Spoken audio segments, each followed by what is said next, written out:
right, so hello New York, hello Mappy Hour. My name is Shilletha Curtis, aka my trail name is Dragonsky, and I am from Newark, New Jersey, and I just recently completed my through hike of the Appalachian Trail. So who am I? I'm a wanderlust soul called to chase mountains and true wilderness in the solitude of nature. I am a hiker, rider, and influencer. 2 years ago, if you asked me about these titles, I would say not me, because I was a vet tech. I went to school for social work at Rutgers, and I never thought that I would be here, like today, like taking on the triple crown of hiking. So a little bit about my backstory. Well, I didn't know anything about hiking. Growing up in New Jersey and Newark, which is like a city, like right across the way, it's mostly like concrete, like jungle. There's not a lot of green space, so I wasn't really exposed to the outdoors. So it wasn't until about 2 years ago at Harriman, I went out with my ex-partner, and I just started hiking. I don't know why, I just went out one day, and there was a guy, like an older white gentleman, and he was like, you know, behind me, ladies, is the Appalachian Trail. It runs 2,100 so miles from Georgia to Maine. And then he finished, he's like, you know, one day, you girls are nice, you guys should, you know, maybe one day you'll find good husbands. You know, we just like laughed at each other because we're like lesbians. So we're like, okay, whatever. And like, since that day, it just kind of stuck with me. I was like, whoa, like how is there a trail that runs from Georgia to Maine? And I never knew about it. And it runs through 14 states. So then I just kind of I got the opportunity basically when I lost my job during COVID. COVID took my job. And I didn't really know where to start or what to do because I thought being a vet tech was all that I was worth because I love animals. Like I wanted to be a veterinarian since I was 9 years old. And I basically like fell apart and had a panic attack upon hearing that my job was terminated. And I didn't know what to do. I ended up like in intensive like outpatient and group therapy. Just because I'm like, what am I supposed to do now? Like, where do I go from here? Like, what's left for me? And one of my friends was like, you know, that's not all you're worth. You know, being a vet tech's not all you're worth. And one of my friends in Texas persuaded me. She's like, you know, you're very passionate. You should go and follow your passions and like not just jump back into another job and see where it goes. So I kind of just like remembered in therapy, like I was like, oh, there was that guy at Harriman and hiking, and it kind of just like I got the opportunity and started like, maybe I should try that because the group therapy wasn't really helping because it was through the phone. It wasn't like I'm in person like before COVID, so it wasn't really beneficial to me. So I just started going out on my own and joined the North New Jersey hiking groups and just started doing group hikes. And then from there, I just was like, okay, this is really helpful. And I would like come back to group and they're like, oh, you sound really good. Like, how are you feeling today? And I'd be like, I'm great. And they're like, what do you do? I'm like, I've been hiking.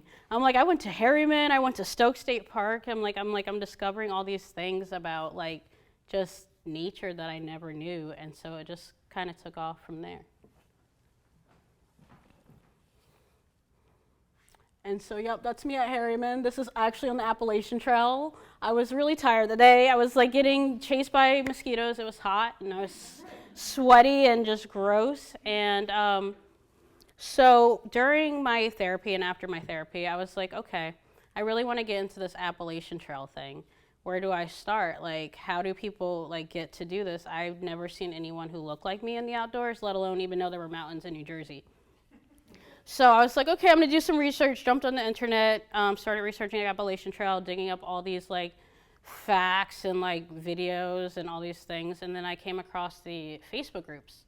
So there's like a few Appalachian Trail Facebook groups. There's this big general Appalachian Facebook group. And it's like comprised of like 60,000 members. And I was like, okay, maybe this is a good place to like start and like meet people and see what this is about. But then at the same time, I was a little nervous because I had heard like about Ahmaud Arbery, who was shot by the 3 white men jogging in Georgia. And that's where I'm supposed to start, in Georgia, not like Atlanta. This is like in East Boondocks, like literally Georgia. So I posed the question, I was like, you know, I'm like, what about my safety, like as a black woman in the South? And what I got was just nasty. Like people were like, you know, the trees don't see color. You're not special because you're black. You're not the only black person who hiked. People were sending me threats, just nasty messages. And I didn't really understand it because I was like, I'm just asking a question. And like one of the things that stood out was like, oh, keep politics out of the group. And I'm like, well, how is my race a politic? You know, like this is my truth. Like I have to worry about my skin color hiking this trail in the South. So I guess someone in the group, like this was just going on for a minute. I was really upset, and I think someone alerted the Appalachian Trail Conservancy, which is the organization which maintains the trail. And the vice president at the time reached out to me, and I have written a piece during this time. I was like slamming on my keyboard. I was like, I'm going to write to the New York Times. I'm going to write to Oprah. I'm going to write to whoever, ABC7, I don't care. I was like, someone's going to hear this because Mark Zuckerberg's not going to do anything about it. Like, I'm like being harassed or whatever. And then like the phone rings and it's like the vice president, he calls me and he's like crying on the phone. And he's like, you know, this happens all the time on the Appalachian Trail. Like we get reports of like swastikas and like there's hikers who have stayed in hostels where there's been Confederate flags that are like, you know, black people of color, and they've asked like for these things to be removed. And the owners of these hostels have told like these black people like us like to no, we're not taking it down. Like you're just gonna have to deal with it, you know. So he was just alerting me to all of this stuff that was going on and like validating me because he had hiked the Appalachian Trail in 2001, and he was targeted for being Indian after 9/11. So it just really resonated with him. And so they decided to sponsor me, the Appalachian Trail Conservancy, just upon hearing my story. And like I submitted my piece to them, and it just, from then on, it went viral. I didn't really expect it to go viral. I was just like, I'm writing a piece, and it like took over, and like people were just like, companies started coming to me, professors at school started coming to me. Like it was titled Not Just Another Hiker. Just like talking about my experiences in the group and like explaining racism in the outdoors. And it's like, yeah, we're really not out here, but I am out here, you know, and I'm gonna keep being out here. And because I was sponsored, I kind of just started digging in deeper about like, are there any other black hikers who have done the Appalachian Trail? And I ran into like, okay, there's the Black Appalachian, there's Acuna and Chardonnay, and Acuna and Chardonnay are the only two black triple crowners, meaning that they have completed the Pacific Crest Trail, the Continental Divide Trail, and the Appalachian Trail. So there's only two. There's only one black man and one black woman. And Chardonnay was the first black woman, period. So upon hearing that, I was like, okay, what is going on? You know, so it made me dig into my history of like, why aren't there people of color in the outdoors? And it goes back to lynching, and it goes back to the Jim Crow laws in Shenandoah. Like it was a segregated park, and they wanted to keep blacks out. So like Lewis Campground, and they had, I think it was Lewis Campground, where they segregated the blacks and the whites. And the only reason they integrated in Shenandoah is because the white people liked the black folks' food and music. So it's like we weren't like allowed on these lands. So upon hearing this and doing my research, I was like, you know what, I want a triple crown. Like I want to go out here because there's not many faces that look like mine. You know, I didn't hear about Chardonnay. No one talks about Chardonnay, you know, as a black woman, as the first black person, period, you know, climbing. So it just made me want to do it. And also just so that people, like black and brown people, can see someone that looks like them. Because there's a lot of my friends who are like, you know, black people, we don't hike. We don't do this. This is for white people. And I'm like, no, it's for everyone. We should all have access to the outdoors. So that's what nature, like that's how I really got into it. It's just like not seeing any faces, and then like the benefit of mental health for me, because I live with severe treatment resistant depression, ADHD, PTSD, and ADHD. So being on trail has really helped me a lot with my mental health. Which was hard. I will admit it was hard, like hiking. I hiked for 8 months. I started February 22nd, 2021, and ended November 17th, 2021. And I had a lot of struggles on trail with my mental health, and like I had to maintain my medication. And just like trying to find a tramily, which is like, so on trail there's 4,000 people that started the trail, and I started alone. But usually you like link up with other people and kind of form a family, and that becomes your tramily. And I didn't really have one until like New York. So it was hard for me on trail, but it did immensely, I would say. I was able to cope better on trail than I than the Matrix, which is what I call this world. Outside of the real world, because the real world is nature. That's where we're all from. Yeah, hiking the AT in general was hard, I would say, especially I was a solo woman on the AT, which is also different because women make up a minority of the trail.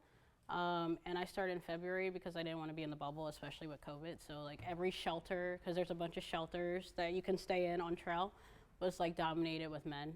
And I would just go in there and be like, hey, I'm Dragonsky, like, and I would just like present myself because I learned how to like present myself in the forest as a solo woman. Like I'd be like, look at everyone and be like, hi, I'm Dragonsky, like I'm from New Jersey. Like I'm really nice, but if you mess with me, I'll whoop you. You know, I would just be like, you know, and just like kind of assert myself the whole trail. It's like I gained so much confidence from being out there and like knowing and preparing. I have my mace, I have my knife. I know how to throw like a 200-pound man over my shoulder.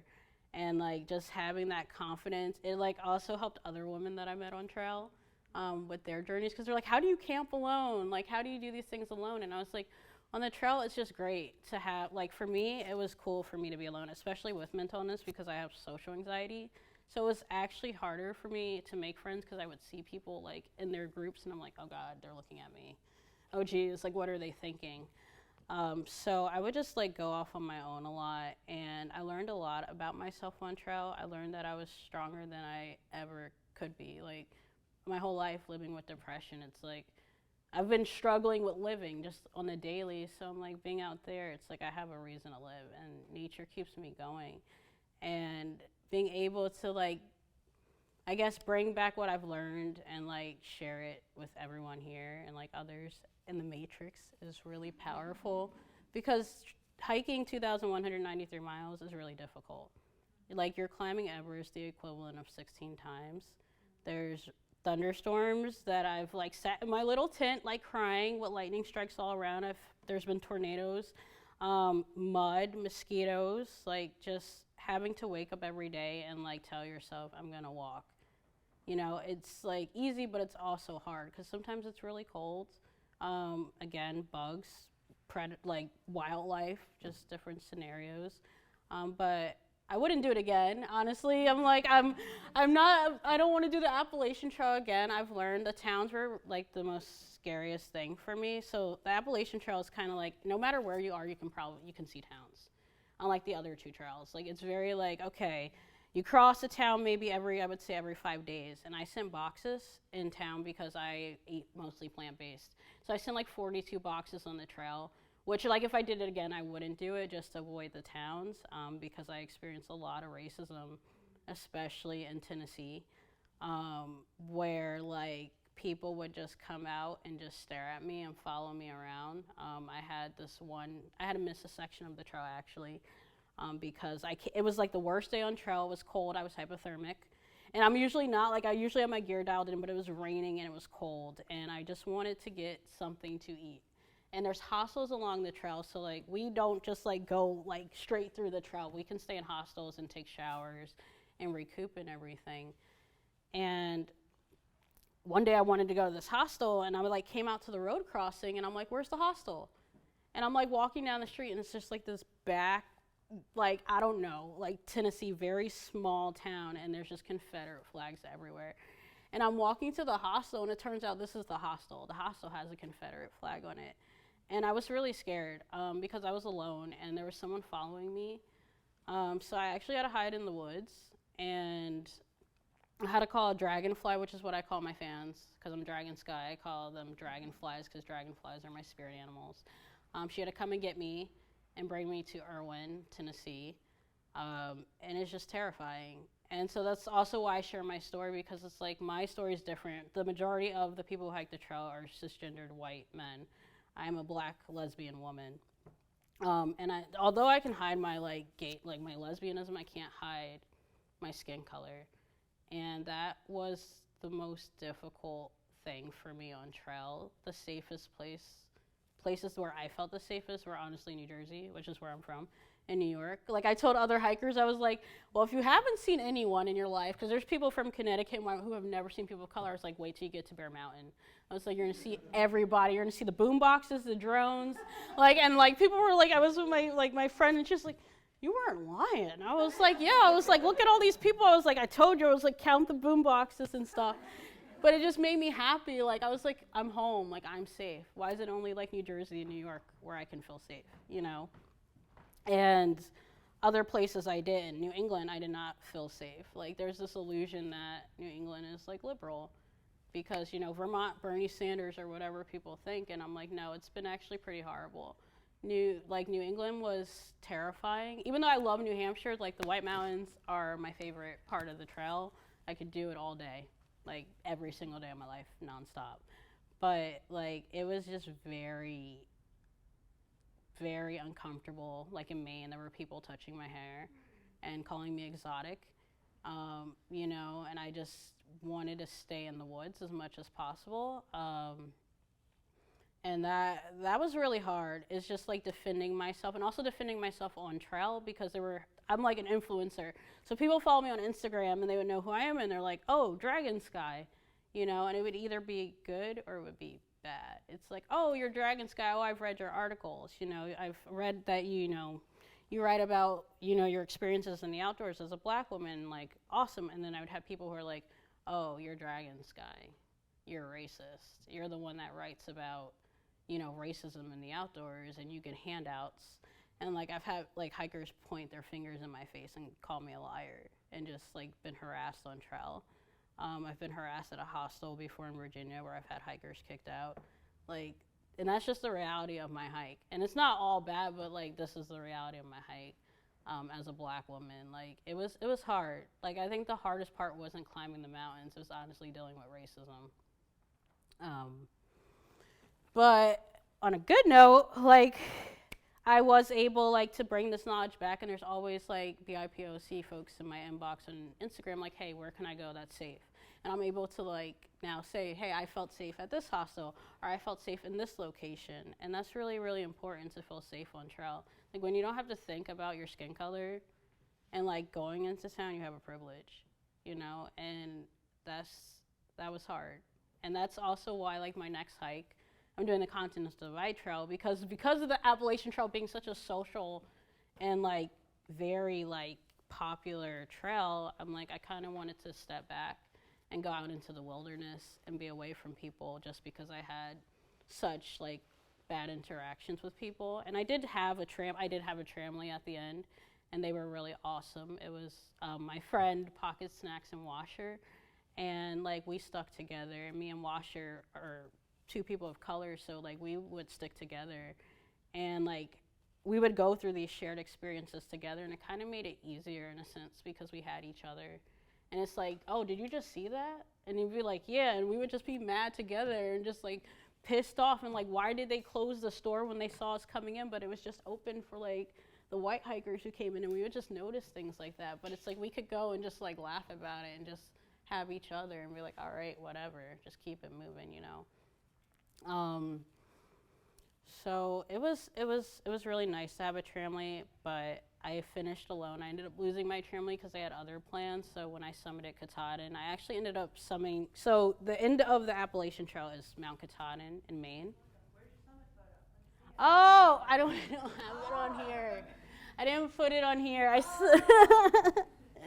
I summited October 5th. So I'm like non-traditional. I went northbound, but I flipped. So in Maine, I went to the state line and I flipped up to Katahdin and hiked back south to the state line because Katahdin closed I think October 20th this year because of snow or something. So I didn't want to be trapped. I actually wanted to summit on my birthday, October 19th, because it would have been my 30th birthday. But I ended up going southbound, and it was kind of lonely at the end because everyone had pretty much completed it, and I had lost my tramley. But it was like pretty cool because I had done pretty much 2,000 miles of the trail by myself. And like it's really hard like coming back in the matrix and like trying to, I guess, acclimate back into this world. I don't really know what to call this anymore. Like I'm a totally different person. Like I used to be into materials. I used to be into like, I guess my phone and all this stuff, but on trail you can't do that. Like your phone is for music or your phone is for maps. Like what you do is you spend time in camp. and you just hang out with people and you talk about your day and you have your fires and you share your food. And that's what I loved most about trail. Like, we help each other out. Like, if someone doesn't have something, like, you don't have enough water, I'm gonna share my water with you. Like, if you're injured, I'm gonna take care of you too. Like, it's always people looking out for each other, and that's something I really miss and I try to bring back into the matrix. It's just keeping that kindness to people, and like it's restored my hope in people, because Diane, who was in my first video, she's a trail angel, and trail angels are people who just help us along the way, whether it's like they give us showers, they leave us cold beers and coolers, like just like little, they feed us, they'll cook like barbecues for us, they'll give us rides into town or whatever, and it's called trail magic. And those are the people that just like, I've never experienced such kindness from strangers. They're just like, you're hiking the Appalachian Trail, you're a hero. And I'm like, how am I your hero? I'm like, I am carrying a 30-pound pack on my back with my whole life in it, and I stink. And I'm getting bit by bugs every day, and I'm your hero. But, you know, it's like people see that we're like doing this, and it's like so encouraging. There was like an 83-year-old man on the trail this year. Nimble Will, the oldest man, and a 5-year-old, the youngest person to hike the AT, and then there was me, you know, and I'm gonna be the second Black woman to Triple Crown. And so it's just really powerful for me to complete this trail and to go into the next.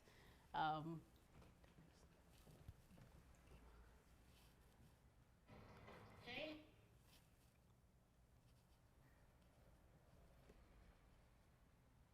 Oh, next.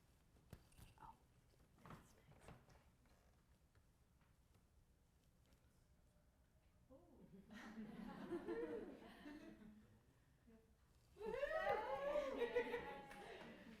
yeah, so what's next for me is the Continental Divide Trail. I start that in a few weeks, actually. It runs from Mexico to Canada. So it goes through New Mexico, Colorado, Wyoming, Idaho, Montana.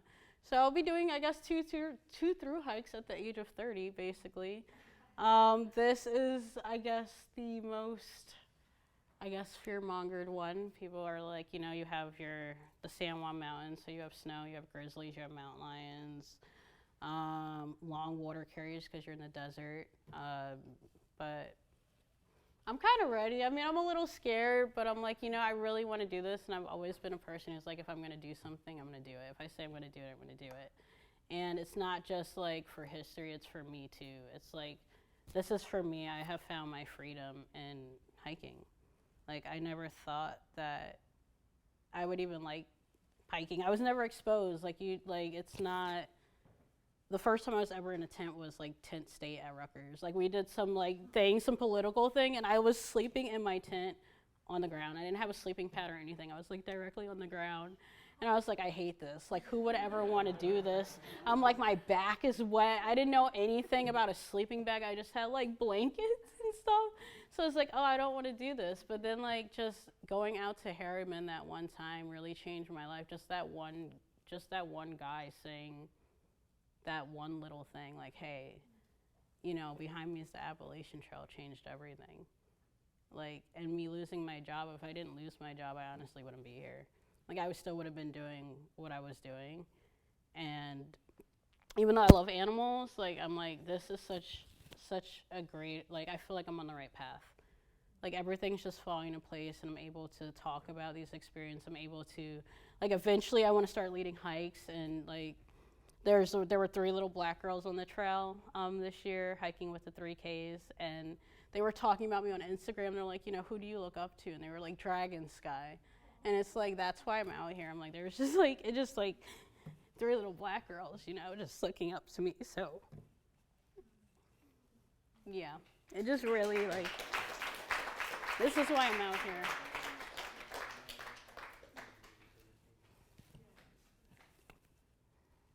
Yes. And so these are the trails: Pacific Crest Trail, left, Continental Divide in the middle, and the AT on the right. And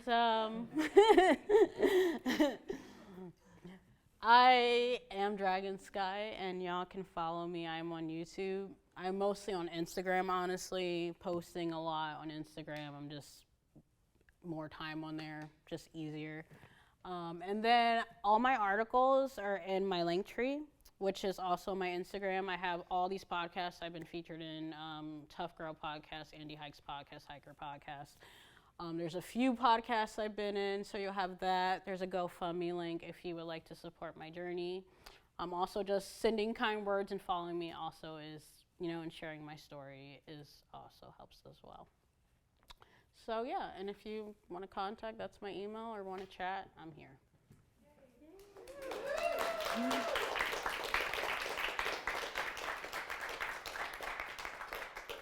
Okay, so we have some time to do Q&A. So if you want to raise your hand, and then, we can just go for a little bit. Yes. I have a logistical question. Did you use file guides for your digital trail maps, or did you use gut hooks? Yeah, I use gut hooks. Now, AKA. Yeah, AKA far out now. Yeah, I support the change. I'm just saying. No, I love it. I love that map because it's just like, yeah, I didn't really look. Honestly, when I started to try, I didn't look at it because I didn't. So people would just be like, oh God, like looking at the elevation. Yeah, and you're just like, I'm like, this is why I don't look at it, because you're just scrolling and you're like, oh, I'm gonna go up this, and you're like, oh no, and then you're just dreading it. So I was just like, I don't want to. Like, I didn't even know the Roan Highlands were coming up. I just walked into it and I was like, oh my God, there's balds. And I'm like, oh my goodness, what is this? So it's like humps everywhere, So I like to surprise myself. I don't think I really used it until, like, I guess Virginia, because it just started getting the climbs started getting really long. And I'm like, okay. When it's over. Yeah, so I was like, when is the Virginia is not flat? Yeah. Virginia is not flat. Mm-hmm. Yes. How did you get the name Dragonsky? Yes, this is a great story. I'm glad you asked. So Dragonsky, I got my name actually by nature. So this is what I went on the Suffern Bear Mountain Trail. This was about, I think, 2.5 years ago, so right before the Appalachian Trail. I met this guy from like the New Jersey hiking group, and didn't really know him like that. So like we only went hiking once, and like he was just kind of annoying then, so I don't really know why I went out with him. But he's like, let's go do this 3-day trail, and I was like, yeah, my first like multi backpacking trip. And so I'm out with him, and the whole time, like, he's like, oh, you can lead the hike. And I was like, all right, I don't really want to do that because it makes me anxious. So like I'm leading the hike, and he's like, like, we're never gonna get to camp in time. You're not walking fast enough, and just sighing. And I'm like, do you want to lead? And he's like, no, I'm good. And I'm like, okay then. So then he starts doing it again, and at this point I'm starting to have a panic attack because I'm like freaking out because I'm like, I don't know what else to do. So I started hyperventilating, ended up falling into some boulder, just fell off the trail into a rock, and like this marble-sized like lump just starts filling up on my leg and just bleeding out. And I'm just crying at this point. I'm crying. I'm cramping too. So I'm like, okay, I'm just in a lot of pain. And he came over and he's like, why are you crying? He's like, I don't have time to deal with your emotions. You need to go find someone to go deal with that. And I'm like out here alone. So I'm like, this is like my first multi-backpacking trip. I don't know how to leave. I don't know what to do. I barely know how to set up my gear at this point. And so I like call my friend in Texas, and I'm like crying on the phone, and he's like, why are you crying? He's like, you never cry in nature, like what's going on? And I'm telling him, I'm just like, I just feel so alone right now. I'm like, I just feel so alone, like I don't know what to do. So I got off the phone, and then I went to go climb this other boulder, and I fell off the boulder, and I was like, all right, threw my trekking poles, because at this point I'm pissed. And I got back up, and I'm just sobbing. And then I'm like, my head's down, and then something lands on my head, and I'm like, okay. So I go like this, and I'm like, okay, it's something big. And then I like flies to my foot, and I look at my foot, and it's an orange dragonfly. And this dragonfly just stays with me the whole time until I stop crying. And at that moment, like when it flew away, it was a gray day, and the sky just kind of cracked open, and I was like, Dragonsky, that's my name. And that's kind of how it came. I was like, the dragonfly named me. Mm. Yes.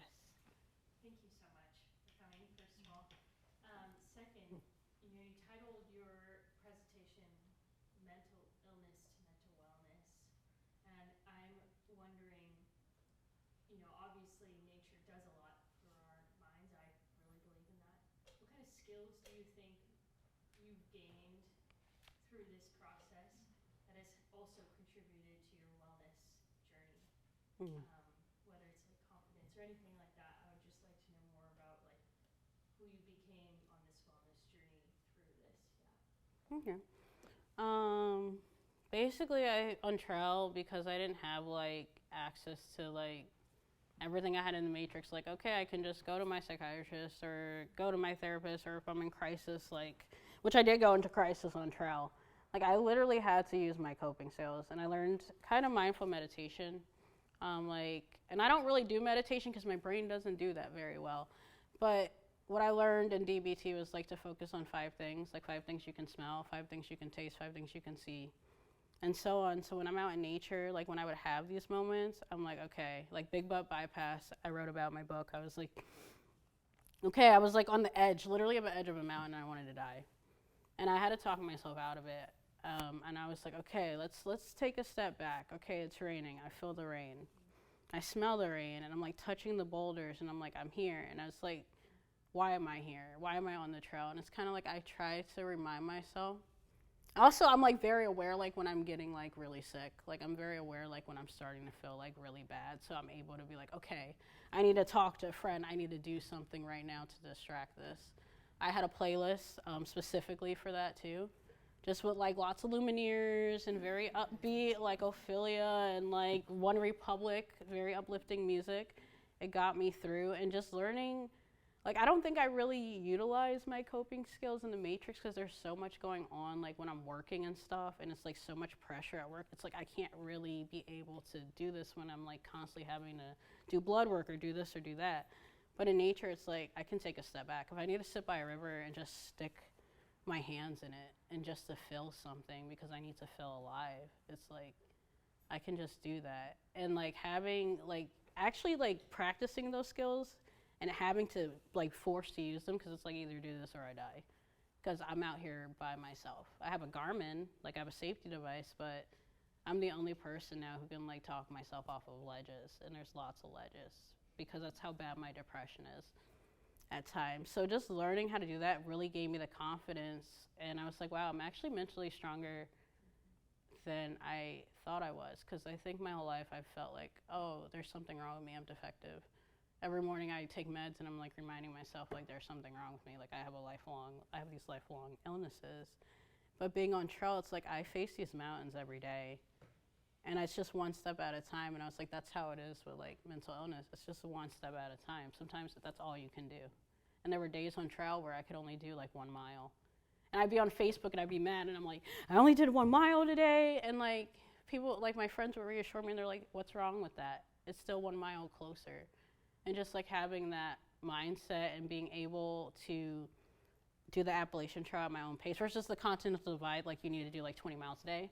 The Appalachian Trail is less like glaciers going to kill you with the snow, So I kind of like was able to take days off, and like if it got really bad, I could go into town and like, hey, I need to talk to a therapist, or I need to take a step back and get off trail because I don't feel safe right now.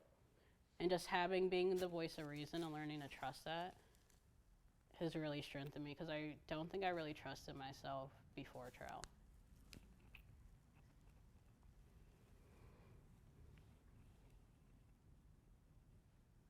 Yes. What do you plan on changing, if anything, when you do the CBT? Like you said, you wouldn't send boxes, but are you still going to do that, or how you're going to budget bigger mile days? What are you planning on changing based on what you learned on the AT? Good question. Basically, I need to wake up earlier because I have a problem of sleeping in. Like everyone, I didn't understand on the AT why I'm like, okay, it's like I would wake up at 10. I'm like, where is everyone? I'm like, is this a job? I was like, did I miss something? Like people would be packed up and gone, and I would just be like, I'm hiking 10 to 4 whenever my body stops. But like it's like on the CDT, I'm like, I need to get up. I need to like get up when the sun rises, which is what I was kind of doing, but it was just like, why am I doing this? I've been doing this for how many years? I've been working since I was 15, so it's like, I'm tired of doing this. But I'm like, no, I gotta wake up earlier. I learned from sending 42 boxes that I'm like, It's really hard to keep track of boxes. There's probably still boxes on trail as we speak that I have never retrieved because I'm like, I did not write down the boxes. I had a notebook and I was like, I'm gonna write every day. And I'm like, when you're climbing mountains and you're just like, you just want to sleep. And I just get in my tent and just sit at the end of the night. So I'm like, on this trail, I'm thinking less boxes just because the logistics of it are harder. And I'm still planning like where to drop those boxes because there's not very much information on the Continental Divide Trail, so I'm still figuring that out. But I kind of want to do some in-town, I guess, store shopping and boxes, just so you have more variety. And I did have a lot of variety on the trail. Like none of my 2 boxes were the same. Like some people will just put mashed potatoes in every box. When I'm like, no, I went on Amazon and I was going to Whole Foods and Trader Joe's and just getting a bunch of like random stuff. So I would change that. Also, my gears changed a little bit because I have to carry an ice axe, I have to carry snowshoes, micro spikes for the San Juans. So that's way different than the AT. And like, because the CDT is more of a choose your own adventure. It's not like, oh, gonna follow the white blazes. It's like, no, you don't have to follow. First off, I heard the desert part, you're like staggering apparently to find the blaze in the desert. And then there's alternates, so you can go do alternate routes or you can make your own alternate as long as you get from Mexico to Canada, you know. So that's gonna be a whole different ball game for me. All right. Any final words? Final words, I would say. You're most excited about? Sorry. Huh? I was going to say the thing you're most excited about. Thing I'm most excited about, honestly, just getting back out there. I'm like, I've been in the matrix for too long. I don't belong here.